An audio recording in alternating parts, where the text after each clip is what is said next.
Welcome to the Instagram Stories Podcast. I'm your host, Daniel Hill. If this is your first time listening, welcome. I'm so glad you're here. Here's how this show works.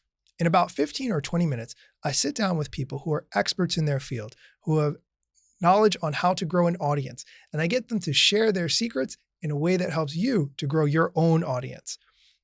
If you like this kind of content and you want to have more of it, check out my other show called The Instagram Stories, where I focus on social media news. The social media landscape changes very quickly. Platforms are adding new features all the time. On my show, I cover Instagram, TikTok, YouTube, edits, threads, and more as appropriate. For instance, recently, the head of Instagram announced a new feature where you can change the background of your videos and what you're wearing in the videos using AI. To tell you more about that, here is the head of Instagram, Mosseri. This week, we're launching Restyle, which is an AI tool to edit videos like this one, and it's going to be in edits in the Meta AI app and in Instagram over time. It allows you to do all sorts of interesting things. But we're going to start with a set of presets before opening it up for open prompting later this year, where you can really let your imagination run wild. But to start, there'll be some simple things you can do. You can change your context, so you could just be in a beach or be in the snow. You can actually restyle an entire person or character. So you could be made up out of marble or porcelain, or you could be a 3D character from a video game. And you can also add some color. So I really like pink, so you could just go pink or use other lighting effects that we have. So check it out. Let me know what you think. Let me know what presets you would like to see come over time. And I cannot wait to see what you all do with this creative tool. See you all soon. Peace. I'm looking forward to testing out this feature within the Edits app. Make sure you have your Edits app updated so you can test it out too, and let me know what you think. Now, you might notice that we are in person today. I am in the Sweet recording studio in Mount Laurel, New Jersey, near Cherry Hill, and the podcast producer, Joe, has been excellent to work with so far. I'm sitting here in person with Mathew Passy. Mathew, welcome. Thank you for having me, Daniel. It's great to be here. Mathew, for people who are not familiar with you, can you tell us who you are and what it is that you do? Sure. So right now I'm co-founder of a company called Custom Podcast Solutions. My partner, Joe, who currently runs the wonderful Sweet recording studio that we're in. We help podcasters with all sorts of different things, but namely right now, the big things are recording, mobile recording, live streaming, studio design, and installation. Basically anything that we can do to help content creators look and sound better when they're trying to put stuff out into the world. Also, we are the creators of Conntap, which is NFC-enabled devices that will help people, especially folks who do things in the digital world, help connect people who they meet in person to their digital properties. And then on top of all that, I'm also enterprise support and sales for Libsyn Pro, the oldest podcast hosting company around. That's great. You said so much there. I want to get into all of that. Let's talk about the podcasting thing first. I've been a podcaster for a number of years now, but it can be a little bit intimidating to get into podcasting, especially if you're a content creator that's focused on YouTube or TikTok or Instagram. And now maybe you have an email newsletter too, and we're adding another thing. Oh, you have to podcast. What are your thoughts on that? And how can people do it without being overwhelmed? Well, it's funny. So Daniel, I had the pleasure of chatting with you for my show before this. So we had a really good conversation. I learned a lot about your story, how you got started. And one of the things you said that I think is important for content creators to think about is putting yourself where people are.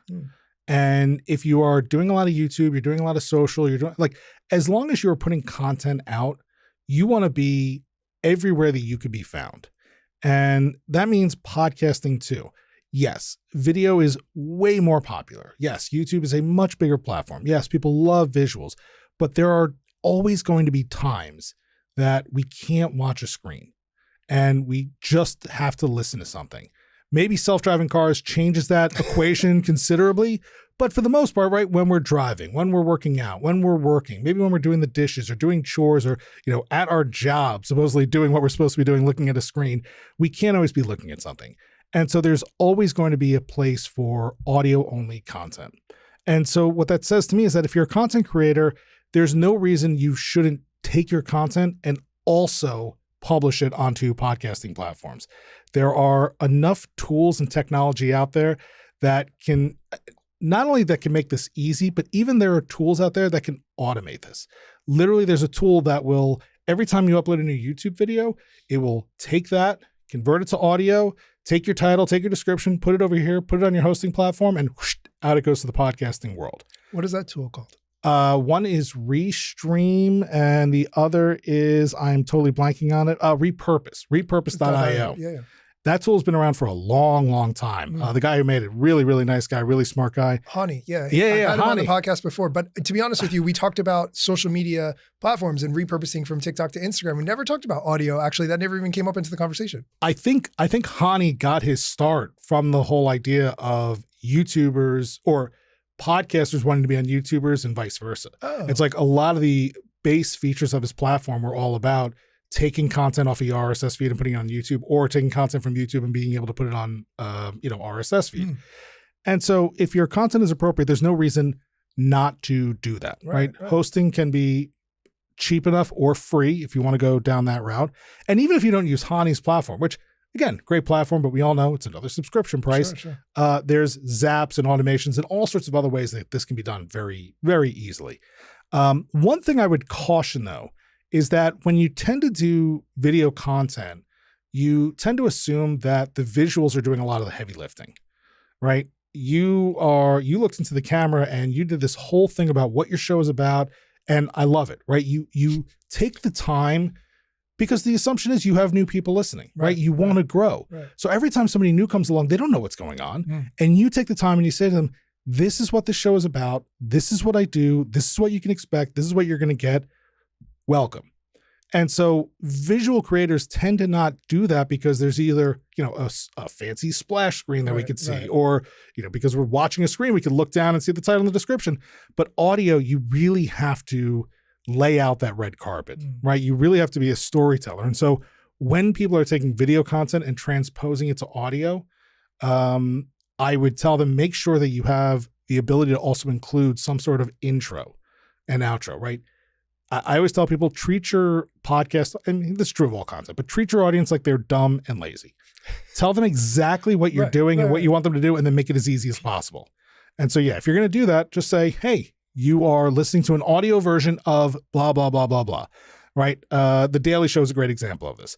They literally take the show that they did the night before and they publish it as a podcast, which it requires a lot of visual jokes, right? A lot of what's going on is in the upper third, behind the host at the time. But, they say, this is the audio version of The Daily Show. Go ahead and listen. So, they've tempered your expectations. So I think, yes, you should. Yes, there's easy enough tools to do it. But don't treat the podcasters completely like second-class citizens. Respect them and say to them, listen, this is video content, but I want it to be available to you in case you don't have time to see it. Yeah. One of the things I would love to hear you talk about, and I'm going to need a little bit of an explanation for the audience who might not be familiar, is how podcasting works so that with a platform for social media that may not be available tomorrow, you can still own your audience on a podcast. Can you explain how that works and what some of the technologies are that power that? Sure. So podcasting, the main thing that powers podcasting is what's known as an RSS feed, real simple syndication. I feel like, talking to a kid and telling him about a VCR, right? You talk to a lot of content creators, they go, what the heck is that? Even a lot of podcasters today don't know what an RSS feed, it just does it. Right. But so essentially RSS feed is this huge line of code. And once you have this set of code, you submit it to various podcast directories, Apple, Spotify, Amazon, Podcast Addict, Podcatcher, right? All the different places. And then when you create a new episode, you essentially are updating that code with the new information. In fact, the first time I ever launched a podcast was for a radio station here in New Jersey. It was before there were a lot of hosting companies, right? We didn't know of any. The engineer literally had an XML document that I was physically going in and like typing in the code of the title of the show today, the description of what we're talking about. Like it was weird. Today you have all these hosting platforms, basically content management systems, right? They look like any other email marketing, blog post writing, whatever. But basically you are adding to the RSS feed this code that says, here is the date of the newest episode. Here's the title of the episode. Here's the description. Here's a link to the audio file or video file. Here's an image that goes along with it. And now there's all sorts of other features coming out. And so as long as you are subscribed to that RSS feed, you will get the content. So if the nice thing about it is it doesn't have to work through Apple, right? If you are a YouTube creator and YouTube pulls your channel, you would have to basically upload all of your content to another video platform and hope that people flock to it the same way they flock to YouTube. But with podcasting, I can have my own RSS feed, my own servers. I don't have to pay anybody in the world, maybe my server, right? Just a bandwidth, whatever. But as long as there's a place for my content to sit and you have a way to subscribe to that code, you have a direct relationship with your audience, and that cannot be taken away from you. Yes. Even if you are deplatformed by Spotify and Apple and various places, there is still nothing stopping you or nothing stopping people from accessing that RSS feed and getting your content when they want to. Yes. And even if people switch platforms, right? Like say they've used Spotify for the past 5 years and they say, you know what? I think Apple Music is going to be the place for me going forward. Okay, that's fine. They can still subscribe to your show the same way. You don't need to do anything other than they find your show on the other platform and hit subscribe, and that's it. So I think that's very different from the way the social media landscape is set up as a whole. Right. When TikTok said they weren't going to, or when the government said that TikTok wasn't going to be available in the States anymore, there was a panic because if you're working off of TikTok, that's it. Right. Right. It's like having a store in the mall and all of a sudden the mall shuts down. Whereas that's a great analogy. Right. Whereas like I'm a hot dog vendor, I can roll my cart wherever I want to and sell you what I need to sell you. Right. That's great. One of the other things I wanted to hear is your origin story. How did you get involved in podcasting? I know you have a radio background. Can you tell us a little bit about that? So it actually goes back to that same station. So I was working for a talk station here in New Jersey, working in the newsroom. Right around 2007, 2008, the first iPhone gets announced and the first podcast store. So podcasts were available. They were just hard to find. It was a real geek technology. But Apple said, hey, here's a podcast store. If you have an iPhone, you can click here and subscribe to shows. Turned to my boss and I said, these are interesting. We could do something with it. I was basically told if it doesn't cost him anything and he doesn't have to do any work, go for it. What year was this? Around 2008. Yeah, that was right at the beginning, yeah. So I talked to the engineer, and so yes, I took our 5 to 5:30 first news. I would strip out like traffic and commercials and uploaded that as a podcast. And that was the first podcast I ever did. After that, I went to work for Wall Street Journal Radio Network, and they were well ahead of the game in podcasting. At the time that I got there, they already had about 5 or 6 podcasts. But my job was half radio work, half podcasting work. We were hosting, producing, editing, creating shows, and just putting out as much content as we could. Did that until the end of 2014 when Dow Jones got out of the radio business, and at the time laid off the entire audio unit. Wow. Which was unfortunate because at the end of 2014, Serial came out and podcasting had that like big pop culture moment. That was a moment in podcast history for sure. Yeah. Right. And then only a few months later, The Daily rolls out. Or maybe The Daily rolled out even before, but like The Daily got popular, right? And everyone's talking about daily news podcasts. And like, so podcasting had this major renaissance moment, and the Dow Jones was like, we're out of here. They changed their mind, as you know, because you listen to their content now. Yeah. But so when I got let go from the Journal, I was trying to figure out what I was going to do next. And people that I used to interview regularly at the Journal reached back out like, you used to put out those podcasts with us on there, and it actually helped. Could you help us with that? Sure. Why not? I figured I have a computer. What else do I really need? So I started to edit and produce podcasts for a few people that I knew. That eventually turned into a larger business called The Podcast Consultant, which we did editing, production, all sorts of services for people who wanted to be podcasters. They just recorded stuff on their own, sent me the files. We took care of it and pushed it out there. Did that for 8 years, sold that business. And for the last 2 years, I have been for the last 2 years, I've been thinking about what do I want to do next with my life? And I just keep coming back to working in this space. So after a short hiatus and a lot of sleepless nights with a puppy, my partner and I got back together, started to, think about custom podcast solutions. And here we are back at it, trying to help. Here's what I will say. Even though we're custom podcast solutions, our goal is content creators, right? Kind of to your question, it really doesn't matter how it gets delivered. If people need a microphone and a camera, we can help them. I don't care how they use that content, how it gets distributed, what gets uploaded to. If you need audio or video recorded, you want it to sound good and look good and, be well lit, we can help you with that. there are two things I want to get into with what you just said. First, can you tell us about this space that we're actually in? Because I absolutely love what you have set up here. But for people who are not physically here, what are we dealing with in this room? So about 4 years ago now, I met a guy online. We were in a podcast editors group talking about some different, issues that come up for podcast producers. And it turned out he was from New Jersey. And I was hiring freelancers at the time. So we hired him. He started to do some work for us. And I realized he's from New Jersey. And I'd been itching to start a studio. In fact, I was supposed to start one at the end of 2019. And my partner ghosted me. And thank God, because opening up a physical space at the end of 2019 going into 2020 would have been a death knell. Yeah. So glad that didn't work out. But so partnering up with my friend Joe here, we found this space here in Mount Laurel. And a few months later, we put together Suite Recording. And so what you have is you walk into a long kind of reception lobby waiting room, which can also be used to record content. And then there's two rooms. One room, the one that you and I are sitting in, capable of having up to 4 people, 4 cameras, 4 microphones. Could be recorded high quality. We can remote, access guests, bring people in, talk to them. And then on the other side of the wall is Joe, who is running the board, monitoring things, and can run a whole bunch of other great services out of that. So we partnered on that, started in 2021. When I sold my business, unfortunately, this was a competitor and I signed a non-compete, so I had to sell my interest. So officially, this is all Joe Gangemi's wonderful Suite Recording. And I have to tell you, he has really run with it. And I mean, it was impressive when I was here with him, and he has just taken it like 20 levels higher from there. So, kudos to Joe and what he's done. It's a great facility. With any luck and with some hope, hopefully it gets to be even bigger and better before the end of this year, though. I think for content creators who may be intimidated by the idea of doing a podcast, coming to a place where you can just talk, say what you need to say, or bring your guest and have a producer who's going to give you something at the end that you can walk away and say, okay, I don't have to add something to my to-do list to edit and, figure it all out, and just to walk away with the files and the pieces you need is a huge thing.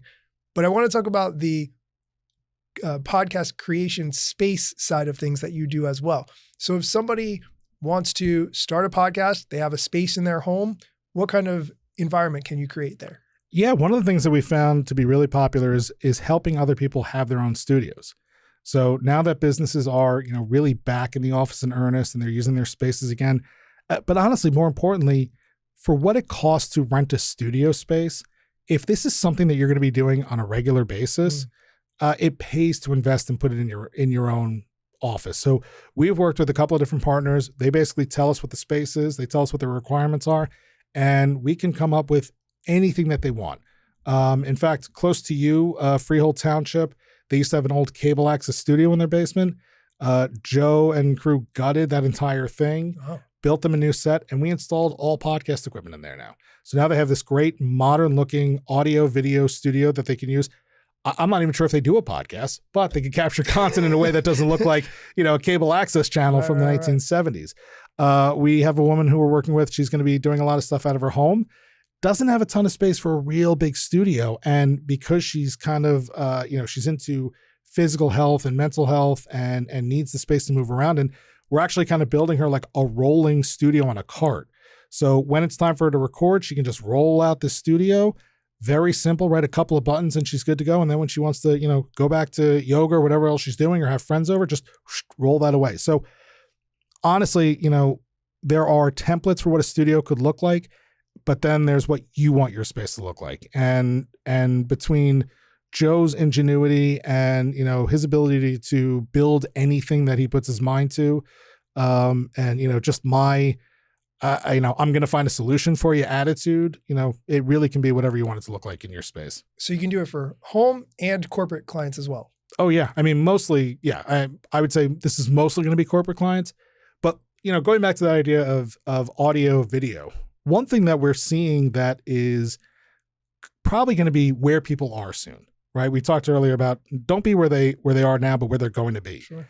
This idea of social selling. So you have a product and every so often maybe you go on TikTok Reels, you say, hey, check this out. I've got this cool little thing, blah, blah, blah, blah, blah. What we're seeing and reading is this idea of like everybody having their own QVC or home shopping network channel. Yes. And, that to do that well, you're going to need a good setup.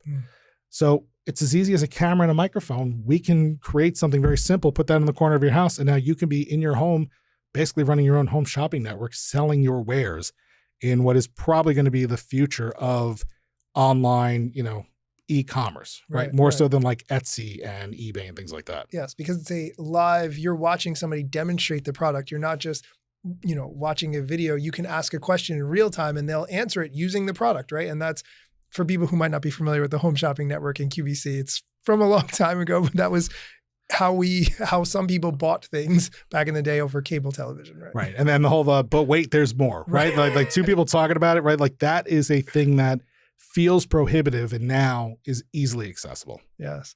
I do want to get into the products that you have made here. Can you tell us a little bit about these products and show the camera as well? Sure. So a few months ago, almost a year ago, we started messing around with the NFC technology. We've been seeing table stands in different restaurants that say like, tap here to leave a Google review.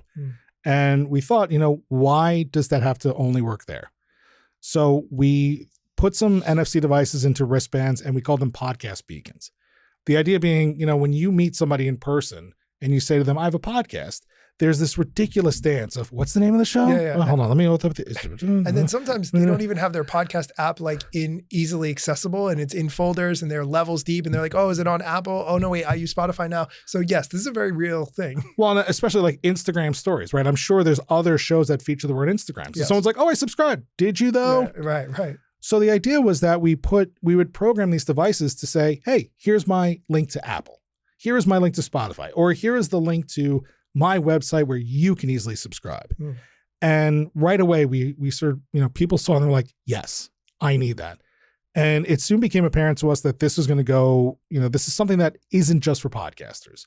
So we've rebranded. We are now Conntap. I'm sure the camera won't be able to make that out as well. But the idea is this little device is enabled with an NFC. We have others that have QR codes. This bracelet has a QR code built into it. We have other ones that actually have a link on it as well. And what these devices are is basically dynamic microcasting devices. The idea being that you tap on this device and it will take you either to a Linktree-like page that you as the owner has programmed and put the things that are on it that matter to you most, or we have this feature called a redirect, where if right now, right, I went through a laundry list of things that I do, Libsyn, Custom Podcast Solutions, Conntap, right? My children, all those things are on my profile page. But if I'm heading off to just a podcasting event, I don't need to bog people down with all that. So I can go now into my Contap profile, go to the redirect and say, okay, forget the profile page. When people tap on this, just take them straight to my podcast. 2 clicks on my phone, right? Takes 10 seconds. And now the next time somebody taps or scans or accesses that website, they're not dealing with the profile page. They're going right to that thing that's most important to me in that moment. And the nice thing is that I can change it just like that. And if you have lots of these products, so we're kind of envisioning a world where, yes, maybe you as the content provider, like, please tap my Contap, give me more subscribers. But we're also envisioning a world where you might give these out to fans of yours, right? Maybe you have, 100 people holding your key fob with your logo and your name on it. And, you're seeing, oh, look, Timmy got 100 clicks, 100 taps on his device. Timmy gets a prize. And Joni got 75. Joni also gets a prize. But what's more important is that let's say one day you're like, oh, you know what? I just started my newsletter. What am I going to do, right? I got to go print new materials, get new. No, I'm going to go to my Contap profile. I'm going to insert my new email newsletter link. I'm going to move it to the top of the profile page. And now Timmy and Joni and all those people who are already promoting for you, they're updated. They are ready to promote what is important to you. Right. I love that ability to dynamically change, right? If you're going to a conference and it's primarily YouTubers, you can only have that tap and go right to your YouTube or whatever. The part you talked about with, I'll call them the super fans, right? Because if you have a new song that's just out, right? And you have somebody who loves that song and they want to tell their family and friends about it, they can have this little thing, right? And say, tap this and add it to your Spotify queue. And then you can know that this person shared it with 100 people. You want to reward that super fan for their hard work and you can track it. That is, to me, just a mind-blowing concept. And like you talk about musicians, so yeah, like these were, key fob, right? Right. They work nicely. I keep it on my keys all the time, hang it from my bag. In fact, when I was at a conference, I hung it from my lanyard so people can easily get to it. Yeah. But, after we realized that this is for any kind of content creator, musicians, included in that, sure. I was like, what if these were guitar picks? Right? What if a band is, they finish up a song and they just throw 100 guitar picks at people and say, hey, keep this. And now somebody says, oh, how was that band you saw the other night? You know what? Here, tap this, check out their SoundCloud. Yeah. Right? It's that kind of thinking that we are trying to, it's that problem that we're trying to solve. I love that with the guitar picks. That's because they throw it and I'm always grabbing and like trying to get and you just have it, put it in the collection, right? Make a little board of all your favorite bands and each one of them is tappable. But right, it's just this idea of you do something digitally and it's so hard to often translate that into the physical relationship, right? There's a million TikTokers or real videos, whatever. People say, do you follow me on blah, blah, blah? If you do, you win a prize. Well, I've seen that dance of what they do. Right. So now they get them to follow. Imagine if it's, are you following me yet? No. Click here. Thank you. Here's your prize. Change the relationship. Yeah, I love that. I feel like you're going to be creating levels of more complexity of what you can do with this over time that will help people to not only show where they are online, but also who is actually taking action on it and be able to make decisions because of it. They're already built into our heads. It's just a matter of getting them out into, onto the platform itself. Right. Well, this has been great having you on, Mathew. Thank you so much for your time. Can you tell us where we can find you online and what we can look forward to you creating in the near future? Oh, man. If you want to see the harebrained scheme list that Joe and I know, me on social, I'm just Mathew Passy, MathewPassy. There's one T in Matthew there. And then Custom Podcast Solutions right now has everything. Or if you want to check out these devices, Conntap, Conntap, Conntap. That's great. Mathew, thank you so much for your time. No, thanks for coming down to Sweet Recording and having me chat with you. I loved it. We will have everything Matt discussed in the show notes so you can get there directly through those links. That is it for my interview with Mathew. Make sure to use the links in the show notes to get to everything that he mentioned and to follow him online. If you are interested in this kind of content, please look for my show, The Instagram Stories, wherever you get podcasts, so you can find the latest on social media news.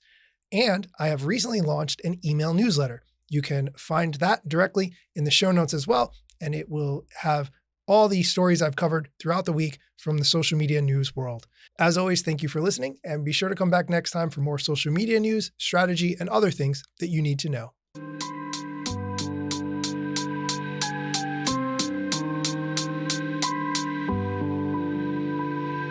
Let me tell you a couple things that you should know about me. A product manager, but do not have a bachelor's degree. But actually, that's factually a fraction of me. Another fraction's posting content, irregular and irrationally. Still probably won't get a job at the Gram. They forgot, they don't know, or don't care who I am. That's why you never see me at the parties and events. My lack of followers must make me irrelevant. Don't have a course, a book to sell to make a bag of grand. Not a social media marketer, don't represent any brands. Plain to see, don't have an agency, but I got a lot of spam. Just putting in my work without the glitz and glam. Won't catch me eating fish unless it's shrimp or clam. No six pack, no wrist clap, there's a gym card in my hand. Don't have a full-time job, but I got a lot of plans. Stay plotting, dropping knowledge on TikTok and Instagram.